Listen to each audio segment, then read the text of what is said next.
రంగంలోకి వచ్చారు. ఇక రైతులు బాట పట్టారు, ఆయన పొలం బాట పట్టారు. రైతుల్ని కాంగ్రెస్ సర్కార్ అన్యాయం చేస్తుందంటూ కూడా ఆయన తీవ్రస్థాయిలో మండిపడుతున్నారు. రైతులు ఆత్మహత్యలు చేసుకుంటున్నారు. కాంగ్రెస్ సర్కార్ వచ్చిన 100 రోజుల్లోనే ఇదంతా కూడా జరుగుతుంది. ఒక పక్క నీళ్ళు ఇవ్వట్లేదు, మరో పక్క కరెంటు కోతలు అంటూ కూడా ఆయన తీవ్రస్థాయిలో కాంగ్రెస్ ప్రభుత్వం మీద ధ్వజమెత్తారు. అయితే ఇప్పటికే కాంగ్రెస్ నుంచి కౌంటర్లు కూడా స్టార్ట్ అయిపోయాయి. అటు భట్టి విక్రమార్కతో పాటు ఇటు ముఖ్యమంత్రి రేవంత్ రెడ్డి కూడా స్పందించారు. కేసీఆర్ మీద తీవ్రస్థాయిలో వారంతా కూడా ధ్వజమెత్తుతున్నటువంటి పరిస్థితి ఏంటి? ప్రస్తుతం తెలంగాణలో ఈ పరిస్థితికి కారకులు ఎవరు? ఇది నిజమైన కరువా, లేదంటే కల్పిత కరువా, లేదంటే ఎవరైనా సృష్టించినటువంటి కరువా? ఇదే అంశానికి సంబంధించి మనం డిబేట్లో చర్చించబోతున్నాం. నాతో పాటు ఇవాళ డిబేట్లో పాల్గొంటున్నారు బాలరాజు యాదవ్ గారు, బీఆర్ఎస్ నాయకులు, అలాగే కత్తి వెంకటస్వామి గారు, ఏఐసీసీ సమన్వయకర్త, మరి కాసేపట్లో విద్యాసాగర్ రెడ్డి గారు, భారతీయ జనతా పార్టీ నాయకులు జాయిన్ అవుతారు. అందరికీ నమస్కారం. ముందుగా బాలరాజు యాదవ్ గారు, ఏంటి ప్రభుత్వం ఏర్పడి 100 రోజులు పూర్తయింది. ఈ 100 రోజుల్లోనే చాలా తీవ్రమైన ఆరోపణలు చేస్తున్నారు. రైతుల ఆత్మహత్యలన్నీ కూడా కాంగ్రెస్ ప్రభుత్వం వల్ల సంభవిస్తున్నాయి అంటున్నారు. నీళ్ళు ఇవ్వట్లేదు అంటున్నారు, కరెంట్ ఇవ్వట్లేదు అంటున్నారు. రకరకాల ఆరోపణలు చేసినటువంటి పరిస్థితి కదా. ఏంటి 100 రోజుల్లో ఇంత విధ్వంసం సృష్టించిందంటారా తెలంగాణలో కాంగ్రెస్? ముందుగా మీకు, అదేవిధంగా ప్రైమ్ నైన్ టీవీ ప్రేక్షకులకి, ప్యానల్ పెద్దలు కత్తి వెంకటస్వామికి నమస్కారం. ప్రధానంగా ఇవాళ ప్రైమ్ నైన్ టీవీ ద్వారా మేము చెప్పాల్సింది ఏంటంటే, సమాజానికి కావచ్చు, ఇప్పుడున్నటువంటి రాష్ట్ర ప్రభుత్వానికి కావచ్చు, ఏదైతే ఇవాళ 116 రోజులుగా వాళ్ళు అయితే అధికారంలోకి వచ్చిన తర్వాత చేపట్టాల్సిన చర్యలు చేపట్టలేకపోయారు. ఏమైనా వాళ్ళు అధికారంలోకి వచ్చినారు, హామీలు ఇచ్చినారు తప్ప హామీలను ఎట్లా అమలు చేయాలని ఆలోచన లేదు. అదేవిధంగా ప్రస్తుతం ఎండాకాలం వచ్చి వైపు కరువు తాండవిస్తున్న సందర్భంలో, ఇవాళ నీళ్లు చెరువులలో నీళ్లు ఎండిపోయిన సందర్భంలో, బోర్లలో నీళ్లు పాతాళానికి పోయిన సందర్భంలో, ఇవాళ వరిచేను ఎండిపోతున్న సందర్భంలో, ఇవాళ రైతాంగాన్ని కావచ్చు, ప్రజలకు ఇవ్వాల్సిన ప్రభుత్వం ఏంటి, భరోసా ఇవ్వాల్సిన అవసరం. ఒకవేళ సమస్యలు ఎట్లా తీర్చాలని ఆలోచన చేయాలి తప్ప కేసీఆర్ గారు కాళేశ్వరం కట్టడని చెప్పేసి కొన్ని రోజులు వేడిగడ్డ మీద నడిపించారు, తర్వాత ఏదో ధరణి సంబంధించిన అంశాల మీద నడిపించారు, మళ్ళీ ఇప్పుడు ఫోన్ ట్యాపింగ్ మీద నడిపిస్తా ఉన్నారు. కానీ ఈ సమస్యను ఎట్లా తీర్చాలని ఆలోచన చేయట్లేదు. ఎప్పుడైతే కేసీఆర్ గారు నిన్న ఏదైతే జనగాం సంబంధించి, సూర్యాపేట సంబంధించి, నల్గొండ సంబంధించి ఎప్పుడైతే పర్యటన స్టార్ట్ అయిందో, ఇవాళ ఎందుకు కాళేశ్వరం పంపులు, ఇప్పుడు బాహుబలి పంపు రన్ అయింది, గాయత్రి పంపు నీళ్లు పైకి ఎందుకు వస్తున్నవి, మరి ఇన్ని రోజులు ఎందుకు చేయలేకపోయినారు?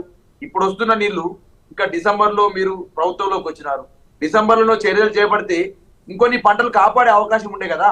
ఈ అంశాన్ని ఎందుకు చేయలేదు అనేది ఇలా బీఆర్ఎస్ పార్టీగా కాంగ్రెస్ ప్రభుత్వాన్ని అడుగుతా ఉన్నాం.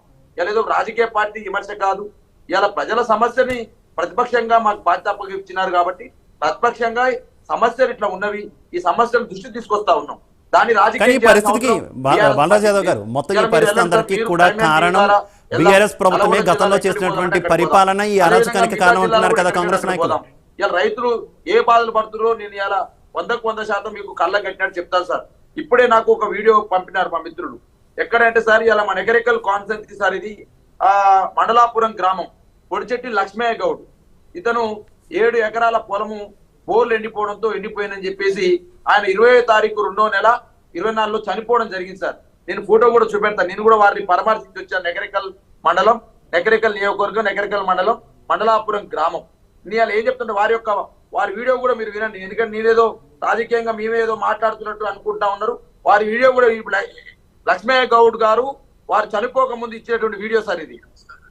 మండలాపురం సర్పంచ్ గారికి మరియు ఆరేగూడెం ప్రజలకు, ఆరేగూడెం సర్పంచ్ గారికి వినపడుతుందా సార్? ఇది వినపడుతుందండి. నమస్కారం.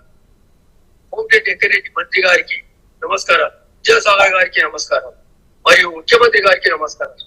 ఒకటే, మండాపురం చెరువు, ఆరేగూడెం చెరువు, ఇక్కడ కొండకింగుల చెరువు చెరువులన్నీ ఎండిపోయి నీళ్ళు లేక, గుడ్డు గోద తాగునీరు లేక అల్లాడిపోతుంది. బోర్లు మొత్తం ఎండిపోయింది. 6 ఎకరాలు 7 ఎకరాలు 4 ఎకరాలు బారే బోరు అరెకరం కూడా బారకుండా నాటు పెట్టుకుంటే అరెకరం కూడా ఎండిపోయింది. దయచేసి మాకు టీచర్ నుంచి లిఫ్ట్ మోటార్లు వేసి నీళ్లు పెట్టగలరని మరి ఎమ్మెల్యే గారి విజయసం గారికి నమస్కారాలు చేస్తున్నాను. ఈ మాట ఈ ప్రజలందరూ దయచేసి ఈ ఫోన్ల ఎమ్మెల్యే గారికి, ముఖ్యమంత్రి దాకా పూజ చేయాలని మరీ నమస్కారం.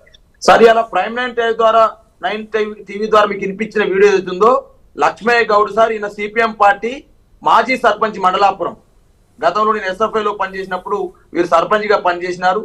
వీరు 20వ తారీఖు 2వ నెల 2024లో చనిపోయారు సార్. నేను వెళ్ళి వారి కుటుంబాన్ని పరామర్శించి వచ్చాను. వారికి సంబంధించిన వీడియో సరియాలేదో కేసీఆర్ గారు ఏదో సృష్టిస్తా ఉన్నారు, రాజకీయ ఏదో పార్టీ అంతా ఎండిపోతా ఉంటే వీళ్ళు కరవయాత్ర చేస్తున్నారని ఏదైతే మాట్లాడుతా ఉన్నారో ఇది అబద్ధం అని చెప్తా ఉన్నాను. పల్లెల్లో వాస్తవ పరిస్థితులు ఇవి.